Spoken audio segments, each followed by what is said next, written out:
Karibu katika episode ya 5 recap yetu. Kama bado hujatazama sehemu ya 4, basi kisha unagusa cha pop up kinatokeza juu kabisa upande wa kulia mwa screen mwako ili tuweze kwenda pamoja. Na kama bado hujagusa alama ya kusubscribe, fanya hivyo mapema. Bidada Afande Bonsang alikuja kushtukia kwamba katika pikipiki ya Mwamba kulikuwa kuna mali ya wizi ambayo inatafutwa katika kampuni yenye thamani ya zaidi ya bilioni 1.1. Na kwa nini Mwamba anayo? Hakuna kitu alijiutia yeye kama afisa wa polisi kuwa na urafiki ama kumwamini mtu ambaye ni jambazi tena mwizi mkubwa kiasi hiki. Alijilaumu sana, na wakati huo Mwamba Jehi alikuwa anaingia. Bidada Bonsang baada ya kumwona Mwamba akaanza kumpiga sana na kibegi akisema kwamba mtoto malaya wewe, kwa nini ulikuwa unafanya mambo ya kipumbavu namna ile mpaka nikakuamini mimi? Lakini naye Mwamba Jehi alikuwa haamini kabisa eti kwamba mali ya bilioni 1.1 mali ya kampuni ipo katika pikipiki yake. Kujaje? Akawa anamwambia bidada kwamba mimi sijaiba na sielewi hiyo mali imeingiaje kwenye pikipiki yangu. Baada ya bidada kutulia, baada ya muda kidogo hivi mbele ya kifua cha Mwamba, basi akaelekea katika eneo la mgawa. Lakini bidada bado hamwamini huyu jamaa kwa sababu hakunaga mwizi anayekubali kwamba yeye ni mwizi. Wakati huo Mwamba akasema kwamba mimi sio mhalifu kama unavyonidhania. Na Mwamba Jehi akaanza kumsimulia bidada juu ya historia yake ya maisha akisema kwamba umri wa miaka 13 tu nilianza kujitegemea kwa sababu wazazi wangu walifariki nikiwa na umri huo. Na nikaanza kujishughulisha na shughuli ndogo ndogo, nikapataga kazi katika eneo ambalo anatengeneza vibaiskeli. Sasa na mimi nikawa fundi baiskeli, lakini kwa bahati mbaya wale watu ambao nilikuwa nikifanya nao kazi wakaja kunisingizia kwamba nimeiba baiskeli. Kutokea wakati huo jina langu likaingizwa katika rekodi za wahalifu. Nikawa ni mtu ambaye nadhaniwa labda ni mtukutu, mhalifu fulani hivi kwa sababu nilikuwa nimefunguliwa kesi baada ya ule wizi wa baiskeli. Bidada Bonsang akawa amenyenyuka akasema, na wajua waizi wakubwa nyie ndio mnavyojiteteaga. Hebu vaa pingu haraka sana tuende kituo cha polisi. Lakini Mwamba alimshika bidada vizuri tu kisha akawa amemkisi na kumwambia kwamba unajua mimi sio kwamba ni mhalifu Bidada akajikuta kalegea, naye akajikuta anampiga kesi Mwamba na akajikuta amemwamini tu. Afande Bonsang akajikuta anajadili na mhalifu kwamba tutafanyaje sasa hii begi ya thamani ya bilioni 1.1. Mwamba Jehi akasema kwa kuwa mimi ni mwanaume, hebu nikabidhi hiyo mali, nitaiangalia mimi. Basi bidada akawa amekabidhisha mali. Na Mwamba baada ya kuipata ile begi moja kwa moja akaelekea katika kiwanda, akaenda kumfuata bidada Hwayang na kumwambia kwamba unajua nimeikuta ile begi, nimeikuta. Lakini Hwayang hakuonekana kabisa kuweza kushtuka katika namna yote ile. Na kumbe bidada Hwayang akasema kwamba ni mimi ndio nilikuwa nimeandaa mpango wote huo, nilitaka kujua uaminifu wako uko vipi.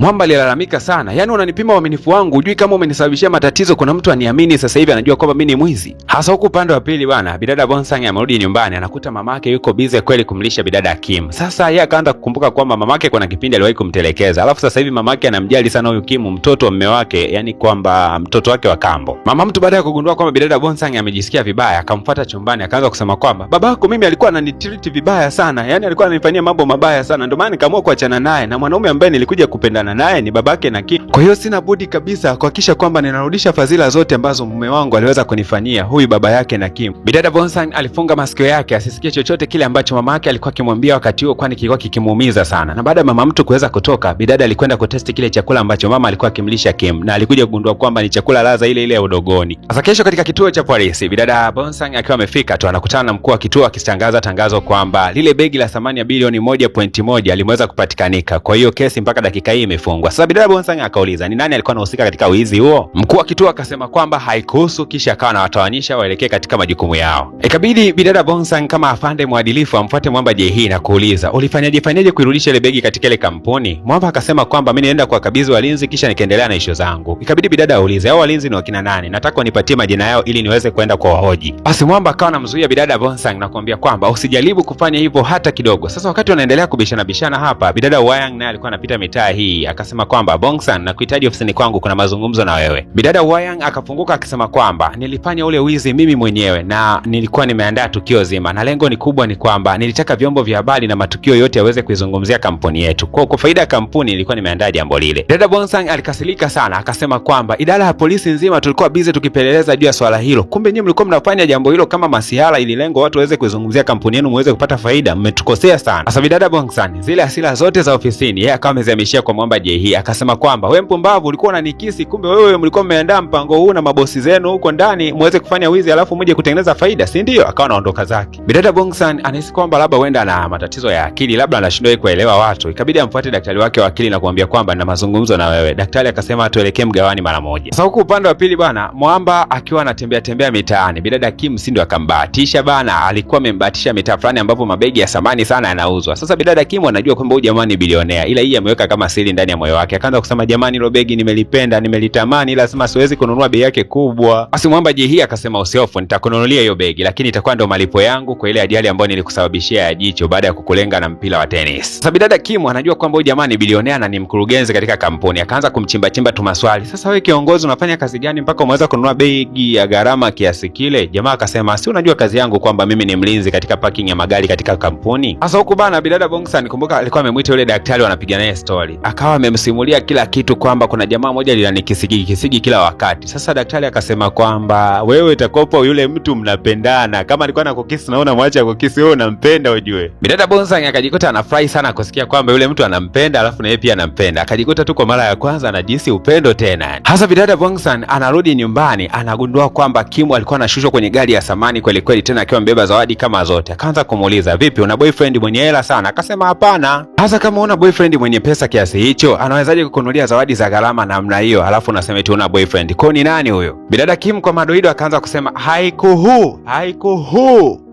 Aisee, bidada Bongsan akaanza kuhisi kwamba isije kawa kadada ni katapeli. Akaanza kusema kwamba kumbuka unaishi katika nyumba ya afande, sitaki kabisa tabia za kitapeli sawa Sasa bidada Hwayang siku ya kesho yake akiwa na Mwamba JH ofisini, wakaanza kujadili ni kwa nini hujahudhuria vikao viwili vitatu hivi vya ofisi. Lakini Mwamba akasema kwamba nilikuwa busy kidogo. Akamwambia ubize na kile kibidada ambacho kila wakati kinakufuatafuata hivi, nyie ni kama mna mahusiano eti Katika kitu sikitaki katika maisha yangu niwe kuingia katika mahusiano kwa wakati huu. Naomba kuanzia leo achana kabisa na yule mwanamke. Mwamba alipomsikiza bidada hayo anayoongea akawa ameondoka zake tu bana. Lakini jamaa wakati anaondoka kwa hasira, Hwayang akampigia tena simu na kumwambia rudi mara moja. Aliporudi jamaa akamwambia kwamba kuna tatizo katika mizigo ambayo tulikuwa tumeagiza. Kwa unatakiwa kusafiri kuelekea nje ya nchi kwenda kushughulikia swala hilo. Afanye haraka sana. Hasa Mwamba JH bila hata kupoteza muda akawa amekata tiketi na moja kwa moja akawa anaelekea nje ya nchi. Bidada Bongsan ameanza kumisi jamaa. Kila akipitaga katika njia hii alikuwa anamuona jamaa akiwa anaoshaosha magari. Kumbuka kwamba jamaa alikuwa ni mlinzi wa magari. Lakini leo ni siku ya tatu, hamuoni kabisa Mwamba. Akajikuta tu anaanza kumisi huyu mtu japokuwa amejuana naye kwa kipindi kifupi, yani hata mjui sana kihivyo. Ikabidi kwanza kutafuta ni wapi sehemu nyingine ambayo Mwamba atakuwa anapatikanika. Akaja kugundua kwamba hii sehemu ambayo Mwamba atakuwa anapatikanika kumbe ni kiwanda tu. Tena akamkuta kuna mzee mmoja, akaanza kuuliza kuna jamaa mmoja anaitwa JH, vipi anashindaga hapa? Yule mzee akaeleza kwamba hapa ni mahali ambako Mwamba JH ameweza kukulia, na akamweleza stori nzima ya Mwamba JH alipokuwaga mdogo mpaka alipoweza kufikia umri huu. Hasa bidada Bongsan akajisikia raha sana kwa sababu ile stori ambayo Mwamba JH alikuwa amemsimulia kuhusiana na utoto wake ndivyo vile ambavyo huyu mzee anasimulia. Kwa akaamini kwamba yule kaka kumbe ni mkweli Sasa bidada bana akataka kumpigia jamaa, ndo akakumbuka kwamba hata namba yake ya simu hana, na mbaya zaidi ni kwamba hata wajaingia katika mahusiano rasmi. Sasa akaanza kuwaza, jamani, mimi nilichelewa nini mpaka mtu ameondoka hata sielewi ameelekea wapi? Hutakaa uamini, ni mwezi mzima umekatika. Bidada anamisi Mwamba kichizi yani. Moja kwa moja siku ya leo jamaa anarudi kutokea airport. Sasa bidada alikuwa yuko kando kidogo ya barabara, wakaweza kutazamana. Namna walivyokuwa wanaangaliana kabidada kamekasirika sana yani. Basi Mwamba JH akaingia ndani ya Defender. Wewe unapanda taxi, mwenzako anapanda Defender na kingola kinawashwa, anapelekwa nyumbani. Alafu bidada akawa amemwomba Mwamba namba ya simu. Sasa Mwamba bana akamchukua bidada Bongsan na akampeleka katika mgawa fulani hivi wa Kijapani na Kifaransa. Sasa huo mgawa bana ni gharama kweli kweli. Bidada alipofika tu mlangoni akasema wewe kaka, hapa na humo mimi siingii bana. Humo maana mna matumizi makali sana ya pesa. Basi bana Mwamba JH hata hakuwa na maneno mengi. Wakaelekea katika kamgawa ka kawaida tu, mama ntilie yuko bize kweli kweli, hapo anaosha vyombo, hapo msoso unapikwa. Basi akawa ameagiza tambi na maharage. Piga sana yani msoso wa asili. Sasa bidada Kimdong bana ukitembelea akaunti yake ya Instagram utafikiri mdada Fododido hapa Tanzania ambapo anajipostigi matawi sana, kumbe ana maisha ya kawaida mno. Sasa huyu bidada akawa amemwona yule daktari wa akili ambaye wakati mwingi huwa anatembeleaga maeneo ambayo Mwamba JH anacheza mchezo wake wa tennis. Akawa amemfuata na kumwambia kwamba kama unajua taarifa yoyote kuhusiana na Mwamba JH na kuahidi kwamba nitakupatia kipande cha dhahabu, utakuwa unanipatia taarifa zake. Sawa kaka? Sasa huyu daktari alijua tu kabisa kaka kabidada kana lengo la kutaka kuja kuolewa na Mwamba JH. Akasema kwamba ili kuweza kuolewa na mtu mwenye pesa sana unatakiwa mwenyewe utokee katika familia yenye pesa, alafu wasomi kama wote, sio kizembezembe namna hiyo unajua. Bidada alimaindi kweli kweli. Akasema kwa hiyo unaniona mimi maskini, huoni kama navaa nguo za gharama? Akataka kumwagia Mwamba maji katika glasi. Akaja kugundua kwamba ile glasi ilikuwa haina maji. Daktari akajikunja uso wake akizania kwamba maji yanakwenda kutoa usoni. Sasa hii kauli ya daktari ilimkumbusha bidada kwamba yeye ametokea katika familia ya kitajiri sana, lakini kwa bahati mbaya baba yake aliweza kufilisiwa na hiyo ikamsababisha yeye kuanza kuishi maisha ya kipumbavu namna hii. Kwa hiyo bidada Kim anaamini kwamba ili aweze kujirudi katika maisha yake ya kitajiri alikuwa akiishi kabla, ni lazima aje kuolewa na mwanaume mwenye pesa kama alivyokuwa baba yake. Kwa bidada sio kwamba maisha ya kitajiri ni mshamba sana, bali ameishi kabla. Hasa Mwamba JE bana, penzi lake na bidada Bongsan limeanza kunoga. Sasa kwa bahati mbaya, wakati huo anajiandaa kwenda kutoka pamoja, wakawa wamepokea simu kutokea kwa bidada Hwayang. Na ukumbuke kwamba bidada Hwayang ni single mother na Mwamba JE anamjali sana mtoto wa bidada Hwayang. Sasa siku ya leo bidada akawa anamwambia kwamba mwanangu ana homa kali sana, naomba uje nyumbani. Jamaa haraka sana akawahi eneo la tukio, akaenda kumkea yule mtoto wa bidada Hwayang na moja kwa moja akawa anampeleka hospitalini. Walipoweza kufika hospitalini, mama analia sana, hali ya mtoto wake ni mbaya, lakini madaktari wakasema kwamba mtoto wake anatakiwa kufanyiwa uchunguzi zaidi katika eneo la spinal cord. Sasa hii kitu ikasababisha bidada Hwayang kuanza kumtazama JE, yani anamtazama JE kama baba wa mtoto yani. Hasa wakati hichi kitendo cha uchunguzi kinaendelea, bidada Hwayang anamwegemea Mwamba kama vile mume wake, na namna ambavyo anazidi kumwegemea ndivyo ambavyo bidada Bongsan anazidi kumpigia na kumwambia kwamba tuko tuna appointment ya kuweza kukutana leo, mbona sikuoni bana? Lakini hutakaa uamini, Mwamba JE alizimisha simu na moja kwa moja akaweka mfukoni na akaenda kumjali bidada Hwayang. Nini kitakachojili aisee, usipange kukosa. Hasa ili uweze kuipata episode ya mbele kwa haraka zaidi, nenda hapo kwenye ukurasa wa kusubscribe, gusa alama ya kusubscribe, zitajitokeza chaneli mbili. Nenda kwenye chaneli ya chini, gusa alama ya subscribe. Kila kigongo kitakachokuwa kinatoka utakuwa unakipata kwa haraka zaidi. Mpaka sasa hivi tayari kazi imekwisha kutoka. Fanya kama nilivyoweza kukuelekeza ili uendelee kuenjoy uhondo kamili kabisa wa tamthilia hii. Kumbuka kwamba mimi naitwa DJ Paul na hii ni PVP Media Max.